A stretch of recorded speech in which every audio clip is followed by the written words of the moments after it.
प्रतिज्ञा सिर्फ पुलपिट से नहीं आती, प्रतिज्ञा कई बार दर्शन और सपनों में भी आती है। आज हम एक ऐसे लड़के के बारे में पढ़ रहे हैं जिसे को कोई प्रचार नहीं सुना था उसने। आप जानते हो यूसुफ वो लड़का नहीं था जिसको प्रतिज्ञा बाइबल में से या कलीसिया के एक पास्टर से मिली थी। उसे प्रतिज्ञा परमेश्वर ने दी थी, वो भी ड्रीम्स में। आप में से बहुत सारे जो लोग हैं वो ड्रीम्स देखते हैं आजकल, पर याद रखिएगा एक ड्रीम अगर खुदा आपको दे रहा है तो उसे रिकन्फर्म करने के लिए खुदावन ऐसे आपको और भी ड्रीम्स दे सकता है। परमेश्वर का वचन कहता है कि यूसुफ नामक एक लड़का था।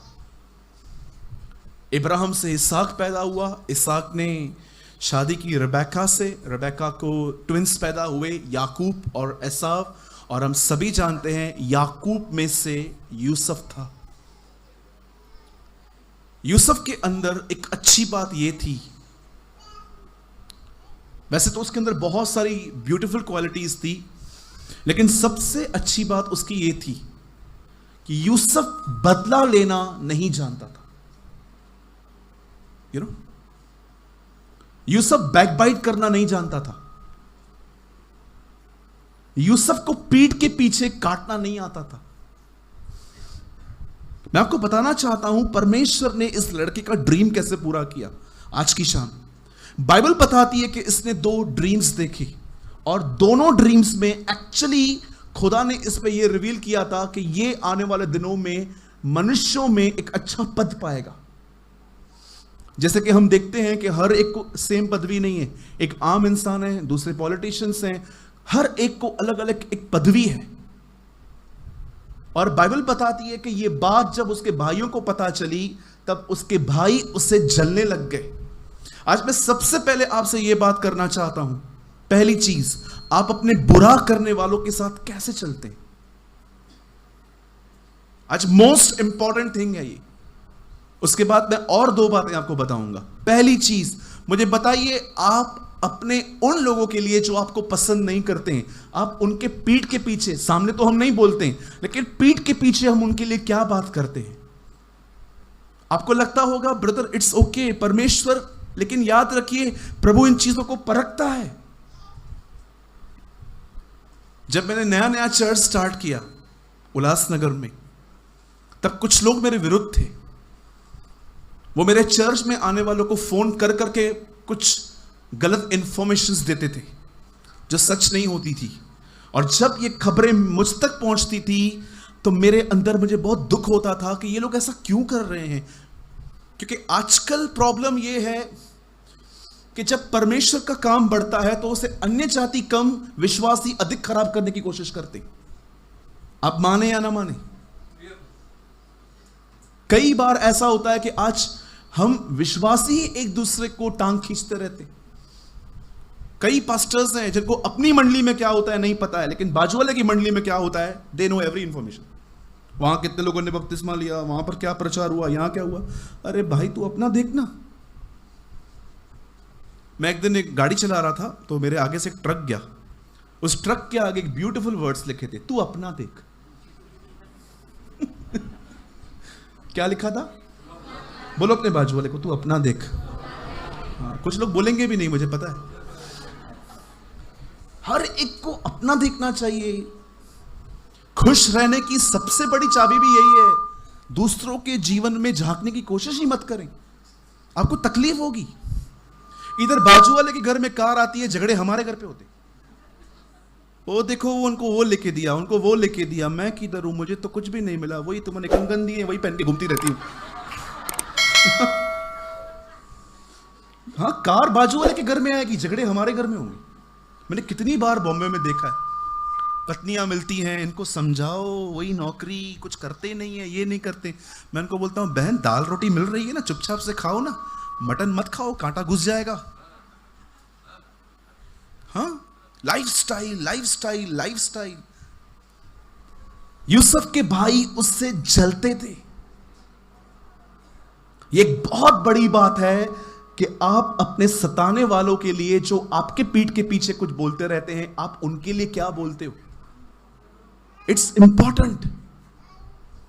और अगर आप उनकी बुराइयां करोगे, आप उनके लिए बकबक करोगे, आप उनके लिए स्टोरीज बना के, नहीं नहीं ये तो हैं ही ऐसे, आपको पता क्या, इन्होंने शादी से स्टार्टिंग से ऐसा किया है। मैं आपको बताना चाहता हूं, शायद आपको ये वर्ड थोड़े हैरान कर सकते हैं। याद रखिए, एक व्यक्ति जो दुआ भी करता है और निंदा भी करता है, वो कभी अपने ऊपर वो अभिषेक नहीं देख पाएगा जो खुदा उसको देना चाहता है। Trust me. परमेश्वर के एक जन दूसरे के बोलने के कारण बीमार पड़ गए थे। उन्हें पता चला कि यह आदमी मेरे लिए बहुत कुछ बोलता है, और उन्होंने उन शब्दों को इतना गहराई से लिया कि वो स्ट्रेस में बीमार पड़ गए कि मेरे लिए ऐसा बोला। और जब वो अस्पताल में एडमिट हुए, एक व्यक्ति उनसे मिलने गया और उन्होंने पूछा, तुझे लगता है कि जो आदमी तुझे इतना परेशान कर रहा है वो स्वर्ग जाएगा? जानते हो उसने क्या कहा? बिल्कुल जाएगा, पर मैं उसे नहीं देख पाऊंगा। बोला क्यों? बोला वो स्वर्ग में बहुत आगे होगा, मैं बहुत पीछे रहूंगा। बहुत आगे होगा। मैं आपसे पूछना चाहता हूं, कितने लोग हैं यहां पर, अब आपने दूसरों की बुराई करना बंद कर दी है, आप चुप रहते हो, होने दो जो होता है। कितने लोगों ने यह वचन पढ़ा है पुराने नियम में, बार बार प्रभु मूसा से कहता है, मैंने इनका बुड़बुड़ाना सुना है, मैंने इनकी कंप्लेंट सुनी है। सास के सामने बहुत सारी बहनें चुप रहती हैं, पति खाली अंदर कमरे में आए, आपकी मां ऐसी, आपकी मां वैसी, आपकी मां ऐसी, आपका बाप ऐसा। आपको क्या लगता है खुदा आपको नहीं देखता? द बाइबल सेज ही जज एवरी आइडल वर्ड। वो मुंह से निकली गए हर निकम्मे शब्द का न्याय करेगा। हम ऐसे वचनों को क्यों नहीं सुनते आज?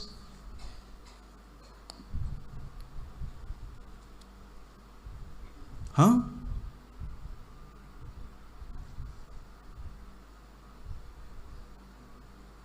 किसी ने मुझसे पूछा दिल्ली में नरक कहां है?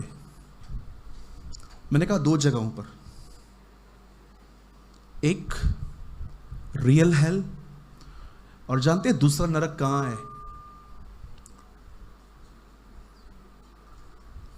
वचन में लिखा है, ये जुबान नरक की आग से जलती रहती है।